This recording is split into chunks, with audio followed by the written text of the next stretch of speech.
We want to check back in now with our Diane. She is live for us in Honolulu at Kewalo Basin Harbor. Diane, how are things looking out there?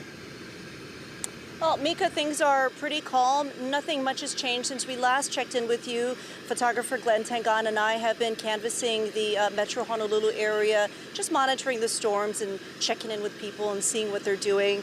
I told you earlier that I had talked to some police officers who are also doing the same for their line of work, and they said it was also pretty quiet, pretty standard, type calm before the storm type feeling around the community before any kind of disaster or hurricane hits. Let's give you the lay of the land. Hey Glenn, why don't you pan up to the mountains and we can give people just a shot of like the gray skies and the clouds, a little bit of rain as you look towards the Mauka sections of Honolulu, and then coming back to me here down on the south shore of Oahu. I'm going to step out of the shot so Glenn can give you a long view of what the ocean looks like. Absolutely no surfers in the water, which the police noted to me is a good thing. They were telling me that usually they have to ask surfers to get out of the water, but there is no surf here, so there's no surfers to chase out. And they also said it seemed like people were really listening to what government officials were saying in terms of sheltering in place. Now, one of the few people that I found is a storm chaser. His name is Garcia. And he's actually a retired Army photographer, so he loves this stuff. He was chatting us up, and he knew all about our camera equipment and all about like films that had been shot in Hawaii. He's going to give us a little perspective on some of the 12 storms or hurricanes that he's covered and how this compares to it. So I'm going to mask up as I walk over to him. Hi, Thomas. Hi. So tell us a little bit more about what you're out here doing. Well, I like to photograph the storms, and well, I was up at Ho'omalia Park earlier and I couldn't get in. They closed the gate, and so I came down here to photograph. Okay. Ho'omaluhi and Kane'ohe. Yeah, then I went to Sand Island Park, and they closed the park down, so I couldn't. Right, okay. So then I came here at the last. So, capture any good shots yet? No, not yet. So I'm just waiting. Okay. So you were telling me when we were chatting before this that you actually lived through Hurricane Iniki in 1992 on Kauai. Yeah, that one was pretty freaky, but it was okay. You know, you got out of it all right. I mean, you were saying it was just like this, the calm before the storm, and then when the things hit the coast, what did that feel like? Oh, very, very strong winds and rain. And you were scared? Well, not scared, but intimidated or just, you know, overwhelmed? Yeah, a little overzoned. Yeah. So Thomas is actually no stranger to disaster because you were also in the 1989 San Francisco earthquake. Yeah, we were underground though, in the BART system. Yeah, but then when you came up out of the BART from San Francisco to the Oakland side, you saw all the devastation, the top deck of the Bay Bridge that had collapsed. We saw that, and we just waited and took the BART back into San Francisco. Thomas, I don't know. You're chasing these storms. You find yourself in a lot of hairy situations. So you're not nervous about this one, you were saying? No, but okay. I enjoy it. He enjoys it. All right, listen, when it rains and it starts getting windy, make sure you go inside and stay safe, okay? Yeah, I got my car right here. Okay, excellent. Thank you for talking to us. I'm going to step over here, 6 feet away, so that I can come back on camera. Listen, I know it was kind of hard to hear him through the mask, so I'm just going to sum up what he said again. He's an Army photographer, retired.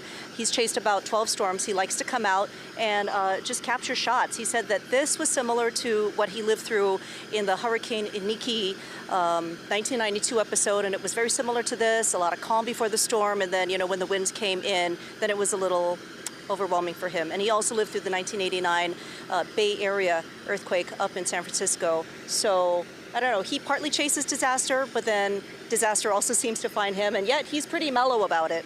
So that is what's happening down here at Kewalo, and we are just hoping that it doesn't get any worse than this. Hey, Di, it's Rick Kwan here at the studio. Yeah, I was there for the 1989 earthquake as well, unfortunately. You've covered your share of storms and hurricanes. How would you compare the mood this year to ones you've covered in the past? Geez. Okay, you know what, Rick? I was living in Campbell in San Jose in the 1989 earthquake, and that was I know, pretty scary, right? Yeah, right. How does it compare to the stuff that I've done as a reporter? I would say, like, I don't know, I haven't counted it. Let's just say a half dozen, 6 or 8 hurricanes and disasters. I want to say that this seems a little bit standard, like my photographer Glenn and I. Glenn's also been doing this for some 35 years, Glenn. And we were saying as we were driving around, this is what it feels like.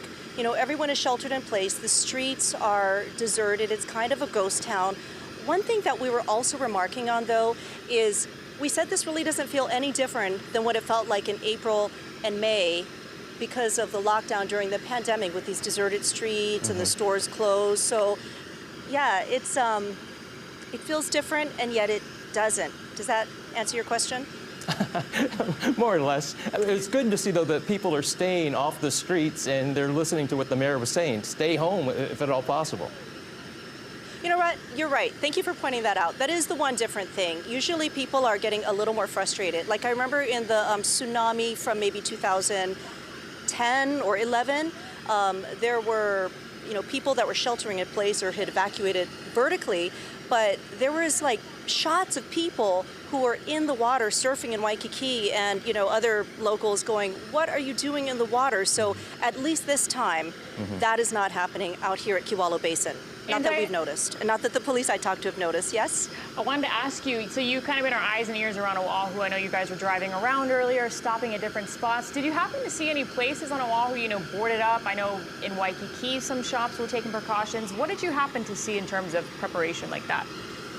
You know what? We didn't see that. I remember seeing that in the 2018 Hurricane Lane, where there were stores like on Nimitz Highway that were actually putting the boards up, but I didn't see anything that visual today. And we were in like Bishop Street, around the convention center area. We passed by Ala Moana Center, which I know is closed. And then we came out here. Did you notice anything, Glenn? No, we didn't see any boards.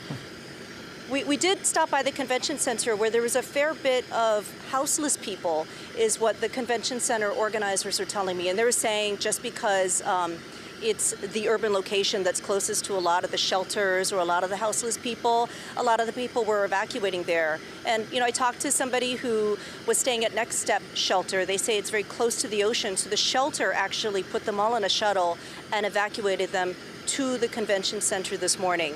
And they were saying maybe there's like, the time I was there was like 50 people inside. But you can check in and then you can go in and out. So there was actually a large crowd of people congregating and talking or smoking cigarettes by that big statue in front of the convention center. And then I was actually kind of surprised, but there was also like 3 or 4 houseless people sleeping on the sidewalk in front of the convention center.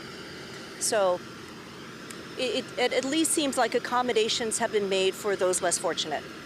All right, Diane, well, thank you for the updates. We appreciate it, and we'll continue to check back in with you just a little bit later.